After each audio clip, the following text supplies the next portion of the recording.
do juiz esqueço. Gravando. Vocês que assistem a aula presencial, depois vocês assistem ela gravada também, não?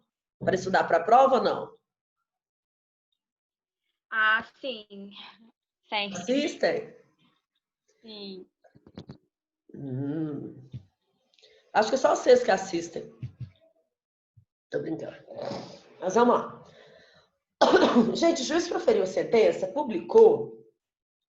Não pode ficar mudando ela, não. Tá lá. Não pode mudar, não.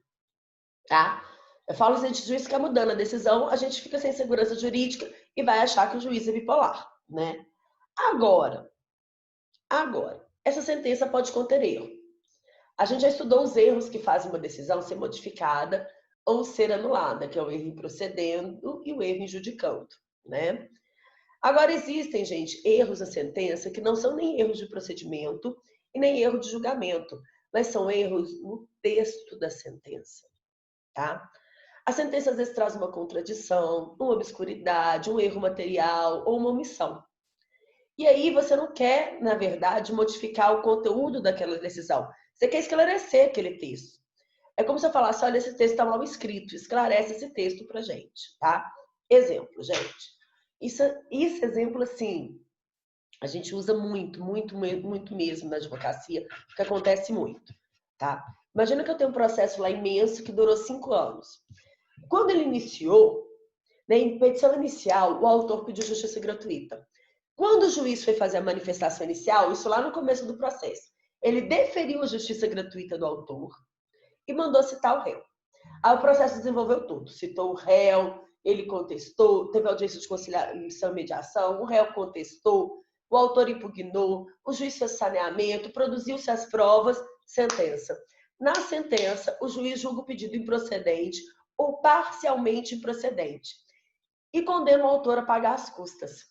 Porque ele perdeu tudo, ele perdeu um pouquinho. Então, ele tem que pagar as custas processuais e honorário de sucumbência. Uai, professora. Mas ele não tinha deferido a justiça gratuita lá no começo? Tinha, mas ele esqueceu. E aí, gente, se cria uma contradição, né? Tem a justiça gratuita lá do começo ou não tem? Por causa da sentença. E aí você tem que fazer embargo de declaração para que o juiz esclareça se tem a justiça gratuita ou não, porque ele pode revogar a justiça gratuita na sentença. Mas normalmente, gente, isso acontece porque ele esqueceu mesmo. E aí a gente faz embargo de declaração por contradição, pedindo para o juiz esclarecer a contradição.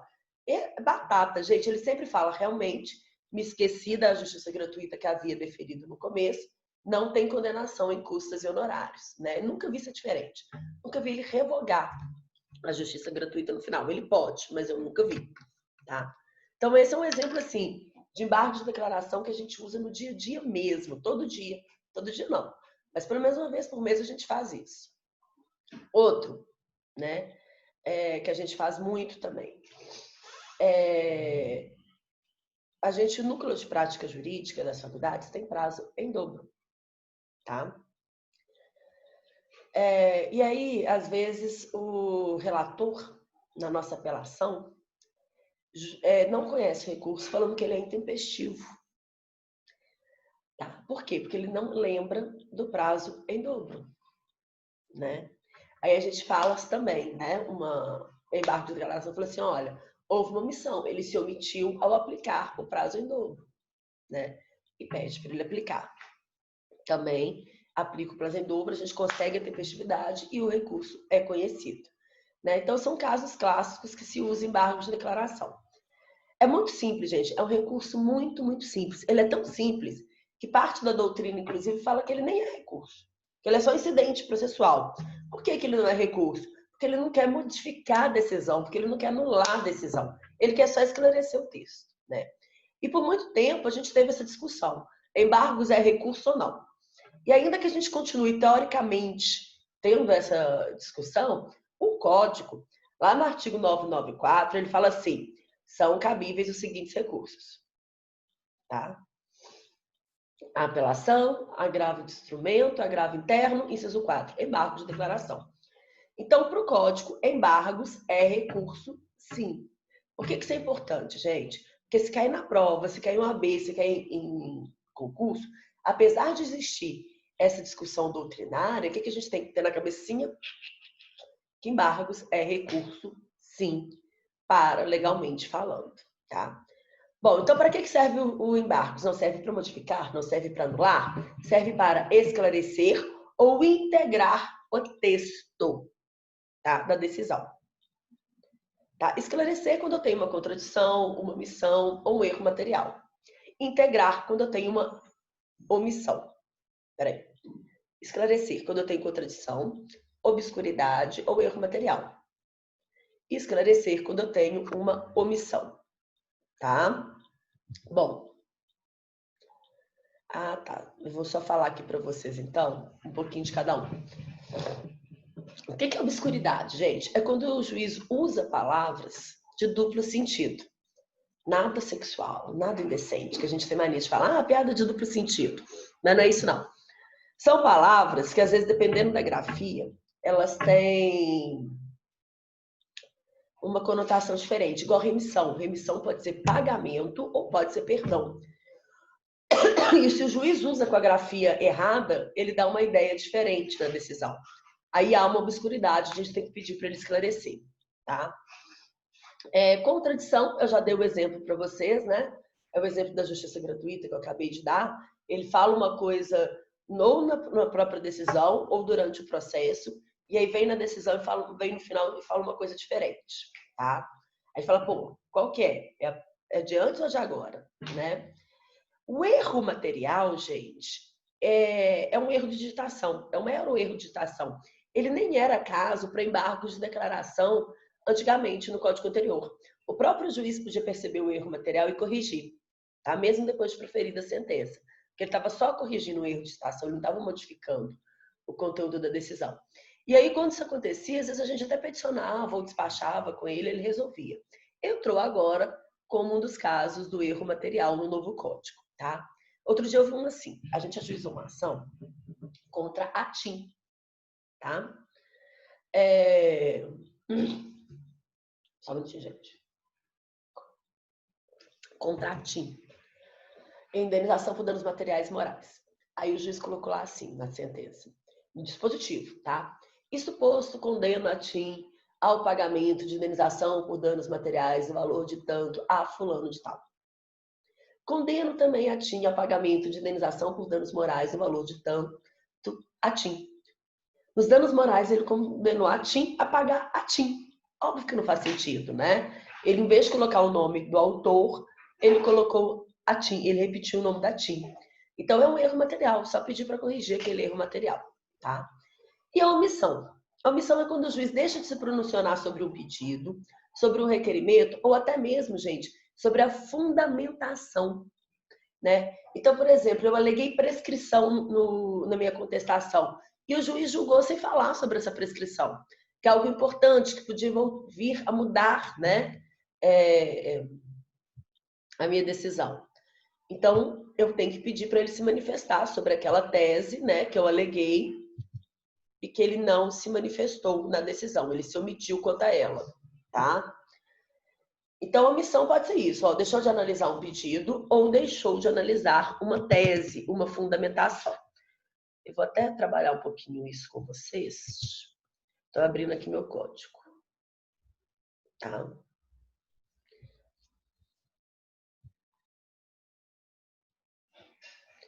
Os embargos, gente, aproveitar que eu estou abrindo o código, estão lá no artigo, a partir do artigo 1022 do código, tá?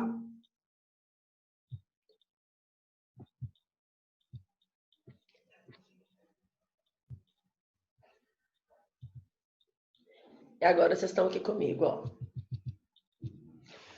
Então, cabem embargos de declaração contra qualquer decisão judicial para esclarecer obscuridade ou eliminar contradição, suprir omissão de um ponto ou questão sobre o qual deveria se pronunciar o juiz de ofício ou requerimento, corrigir erro material. Mas eu queria trabalhar mesmo esse parágrafo único, olha.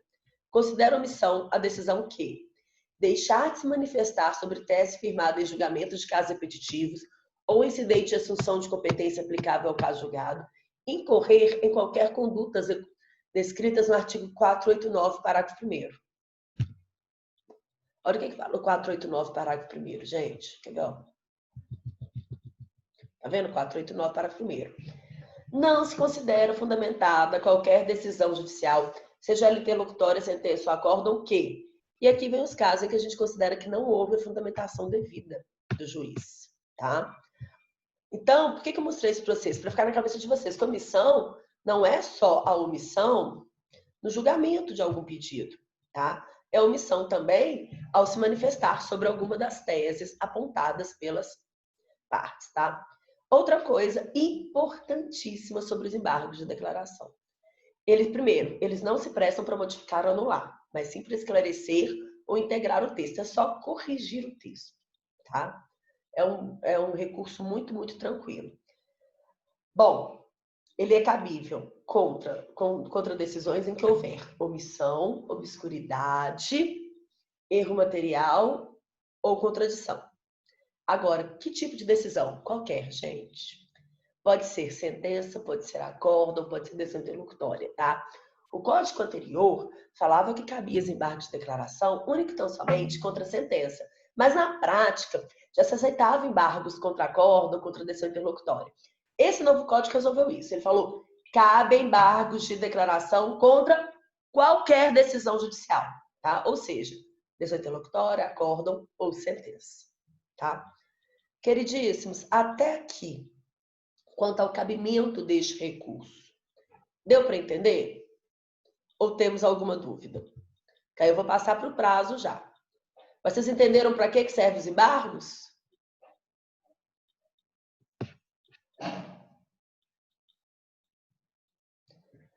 Hein, gente? Fala com a tia. Ok, professor. Ok? Maravilha. Gente, então já que vocês entenderam, vou fazer um joguinho aqui. Vou fazer uma pergunta para vocês. O que vocês acham que eu faço primeiro? Eu tenho lá uma sentença que eu não gostei. Tá? Além de eu querer modificar o texto dela, né, modificar o conteúdo dela, eu acho que existe um erro material naquela decisão também. O que eu faço primeiro? Embargos de declaração ou apelação? Eu tenho uma decisão que tem o texto com contradição e mesmo assim eu perdi, eu quero modificar a decisão. O que eu vou fazer primeiro? Embargos ou apelação? Embargos. Embargos. Certíssimo. Embargos. Então vocês entenderam para que serve. É embargo. Sabe por que é embargo, gente? Porque eu tenho que deixar o texto perfeito para depois eu querer mudar o conteúdo dele.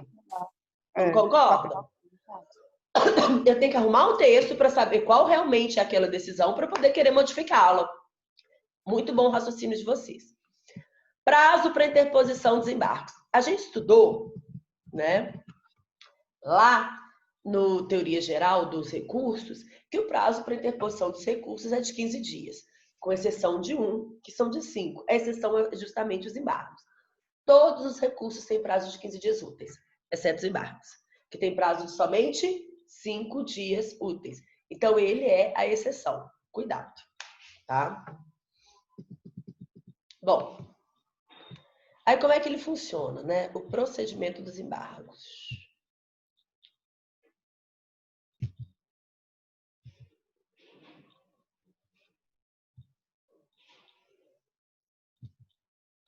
Abri outra página aqui.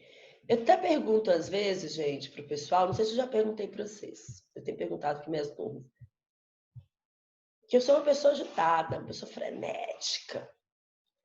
E aí, na aula também eu sou, né? Vocês já perceberam. Essa mudação de tela, vocês veem que eu não sei nem quanto tempo, é 20 minutos de aula, eu já mudei a tela 3 vezes, essa é a terceira vez. Confunde vocês? Essa mudação de tela?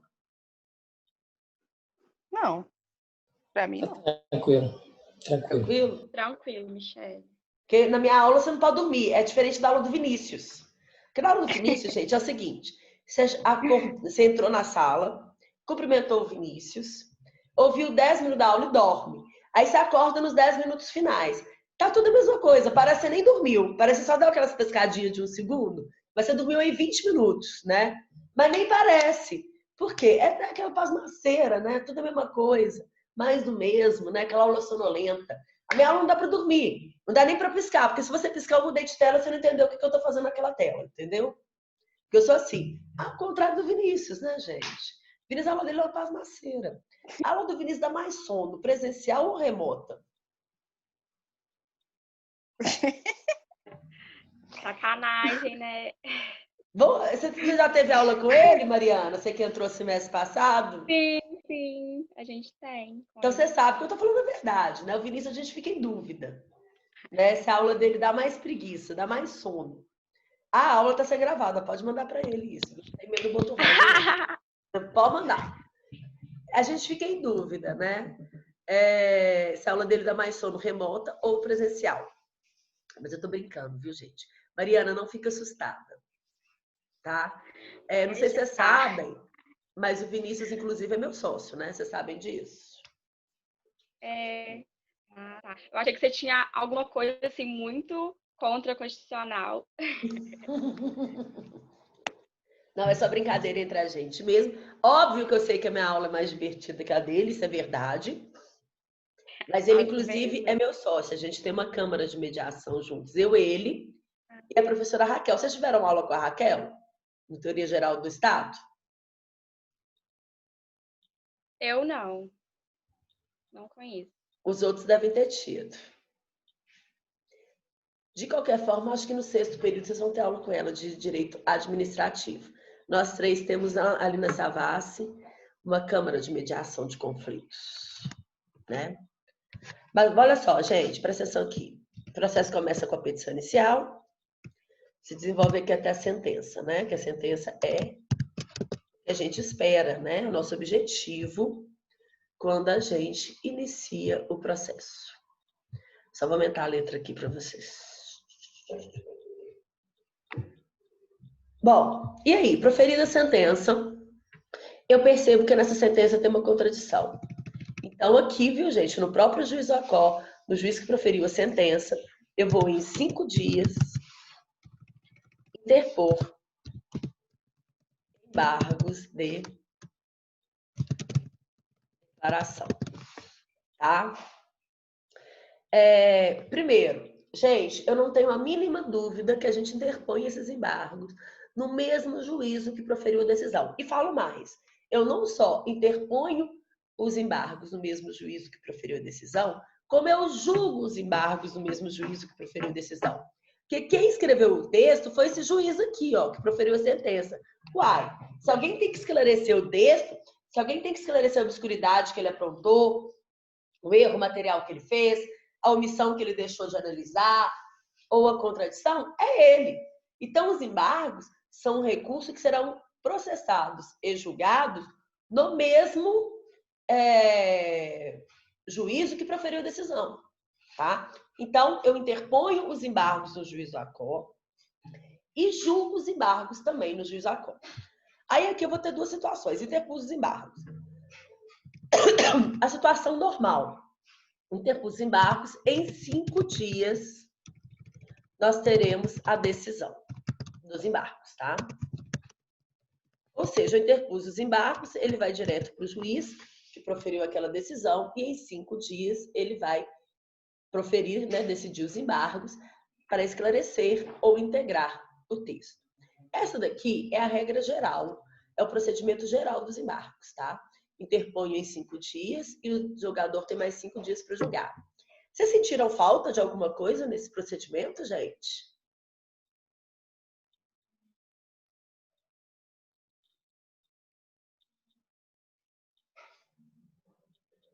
Ei, meu povo, sentiram falta de algo?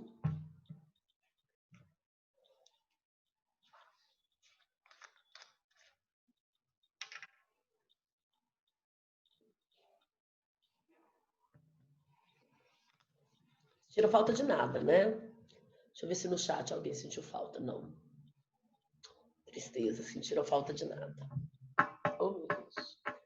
Gente, eu senti falta de intimar a parte contrária para apresentar contra-razões. Na verdade, nos embargos, em tese, isso não é necessário. Porque como eu não quero modificar a decisão e aquela parte não vai ter nenhuma prejuízo com a decisão dos embargos, eu não precisaria intimar a parte contrária para apresentar contra-razões, em tese. Só que existe uma outra situação. Existem aqueles embargos que mesmo não se prestando a modificar a decisão e só esclarecer ou integrar o texto, ele pode vir até o efeito modificativo. Exemplo, imagina que eu ajuizei uma ação de indenização por danos materiais e morais contra a Mariana. O juiz julgou procedente o pedido de danos materiais, mas não se manifestou sobre o pedido de danos morais, comeu mosca, né? Ou seja, ou se omitiu. Então, eu faço embargos de declaração por omissão, pedindo para o juiz julgar o que ele deixou de julgar, que é o pedido de indenização por danos morais. E aí, gente, vocês concordam que se ele acolher os meus embargos e julgar o pedido de indenização por danos morais, isso vai ter efeito, isso vai prejudicar a Mariana? Vai. Então, aí sim, neste caso, né, se os embargos puderem ter efeito modificativo, em 5 dias será aberto vista para a parte contrária apresentar contra-razões aos embargos, tá? Responder os embargos. E após isso, aí sim, em mais 5 dias, vem a decisão dos embargos.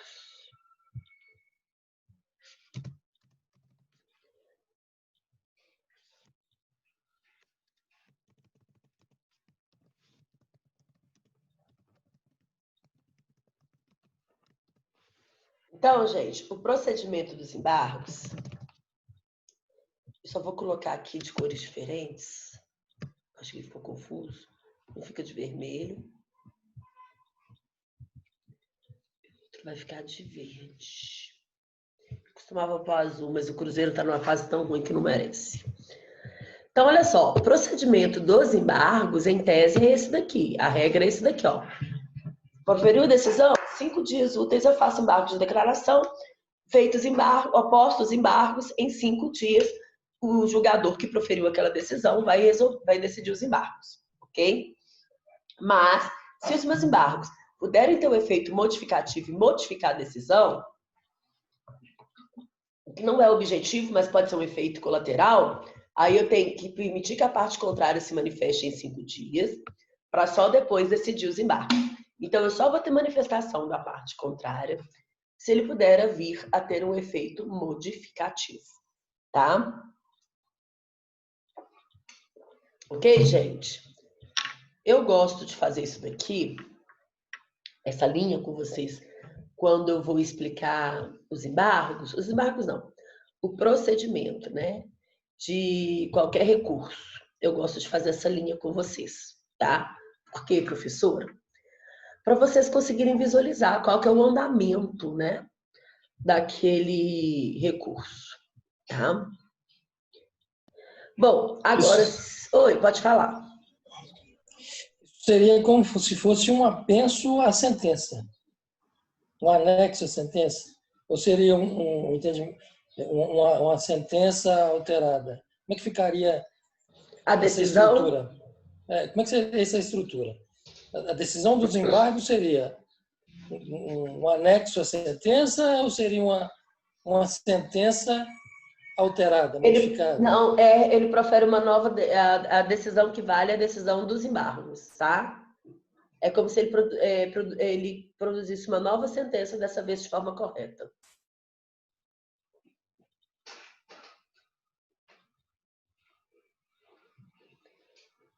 Ficou mais claro, Marcos?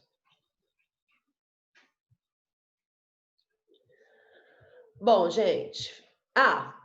E se for contra um acórdão, tá? Se for contra um acórdão, eu vou opor os embargos na segunda instância, ou no STJ ou no STF, e ele vai ser processado e julgado lá. Como? A gente opõe os embargos, aí o relator apresenta ele na primeira sessão de julgamento subsequente à sua oposição, né? Ou seja, a primeira sessão de julgamento que ocorrer depois de eu tê-lo oposto, e aí ele é julgado naquela sessão de julgamento, né? Vocês veem que a ideia dos embargos é ser rápido mesmo, tá? Bom, vamos lá, vou continuar aqui, deixa eu voltar para essa tela.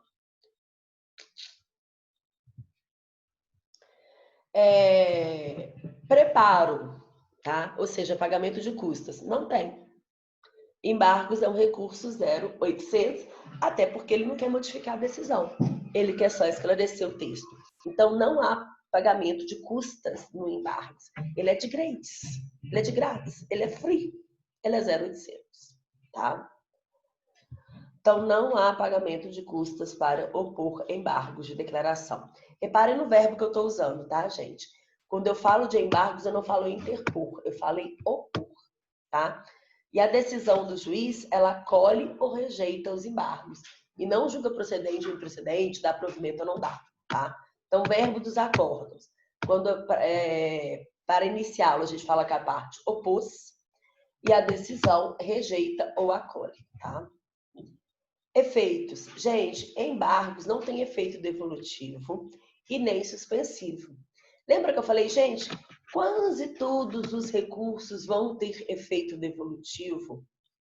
Com exceção de um, eu falava, olha, 90%, 99%, esse um é os embargos, gente. Por quê? Os embargos, eu não estou devolvendo a matéria para ela ser julgada de novo, eu só quero consertar o texto, né? E aí, o efeito dele é esse daqui, ó, efeito interruptivo. Ele interrompe o prazo, proposição de qualquer outro recurso. O que significa isso na prática, tá? Quando a gente fala em suspensão de prazo, suspender o prazo. Quando acaba a suspensão, eu volto a processar, né, aquele prazo pelo tempo que faltava antes da suspensão. A interrupção não. Interrompeu, quando acaba a interrupção, eu volto pelo prazo total.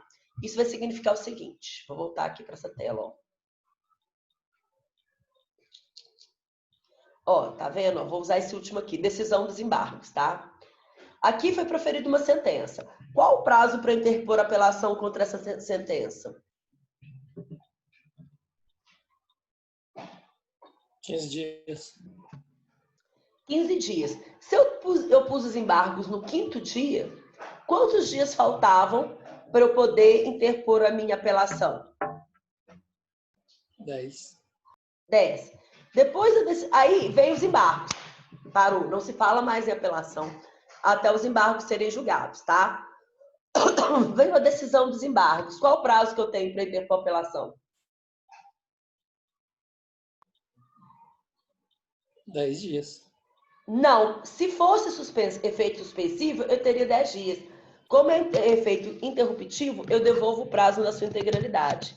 Aí passa a ser 15 dias para interpor apelação.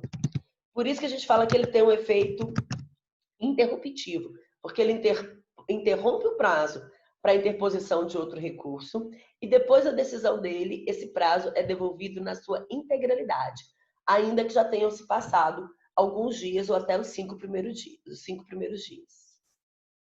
Ok, queridos? Ok.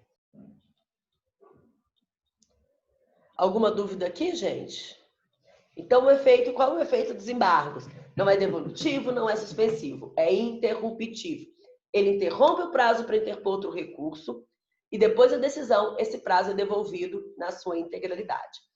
O que faz com que os embargos sejam uma grande jogada dos advogados, gente. Por quê? Estou lá cheia de trabalho, quero ganhar tempo, veio uma sentença. Tem dia, gente, que a gente não tem tempo nem para respirar.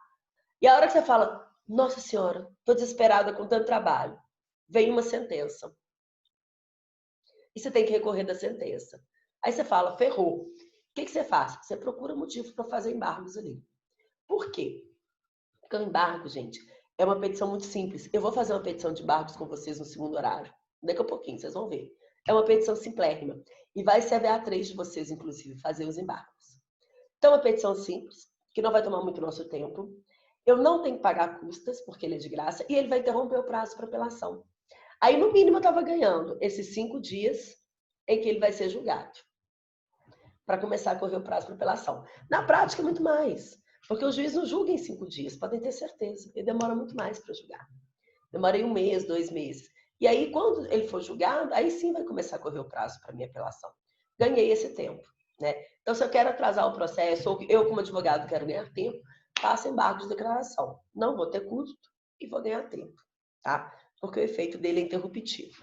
Isso, gente, é algo tão de praxe, tão utilizado que o legislador já sacou isso. Por isso, ele veio aqui e decidiu que existem o quê?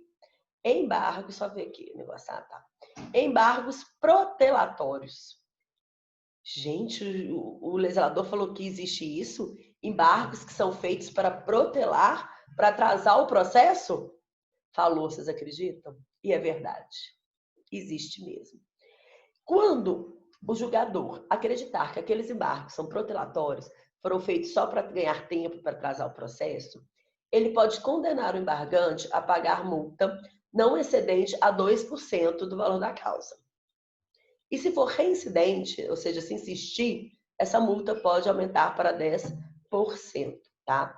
É o artigo 1026, que fala o seguinte: quando manifestamente protelatórios, os embargos de declaração, o juiz ou o tribunal, em decisão fundamentada, condenará o embargante a pagar ao embargado multa não excedente a 2% do valor atualizado da causa.